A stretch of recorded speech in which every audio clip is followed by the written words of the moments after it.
Hello friends, இந்த வீடியோவில் வாழைப்பூ கூட்டு எப்படி செய்கிறதுன்னு பார்க்கலாம். இது உடம்புக்கு ரொம்ப நல்லது, வயிறுக்கு ரொம்ப நல்லது. இது செஞ்சு சாப்பிடுங்க. வீக்லி ஒரு ட்வைஸ் ஆர் ஒன்ஸ் செஞ்சு சாப்பிட்லாம். எல்லாத்தையும் ஃபைனாக கட் பண்ணி வச்சுக்கோங்க. வெங்காயம், தக்காளி, வாழைப்பூ, கருவேப்பிலை, பச்சை மிளகாய், பூண்டு உரித்து வச்சுக்கோங்க. குக்கரில் எண்ணெய் ஊற்றிட்டு கடுகு, ஜீரகம், பெருங்காயம் போட்டு தாளிச்சிருங்க. பொரிஞ்சதுக்கப்புறம் வெங்காயம், தக்காளி ஆட் பண்ணிக்கலாம். லைட்டாக வதங்கினா போதும், நல்லா வதங்கணுன்றதில்ல.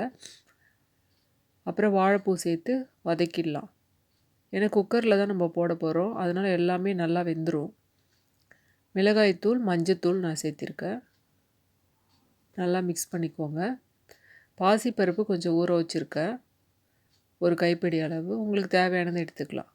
அந்த ஊற வச்சதை நான் வதக்கின பிறகு மிக்ஸ் பண்ணிக்கலாம். நல்லா மிக்ஸ் ஆகிடும். இப்போ உப்பு சேர்த்திக்கோங்க. தேவையான அளவு சேர்த்திக்கோங்க உப்பு.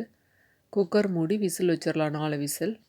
விசில் முடிஞ்சதுக்கப்புறம் ஓப்பன் பண்ணுங்கள். ஓப்பன் பண்ணிவிட்டு லைட்டாக சூடு பண்ணிவிடுங்க. மறுபடியும் பூண்டும் சோம்பும் நான் இடித்து போட்டிருக்கேன். அதில் வாசனையாக இருக்கும்.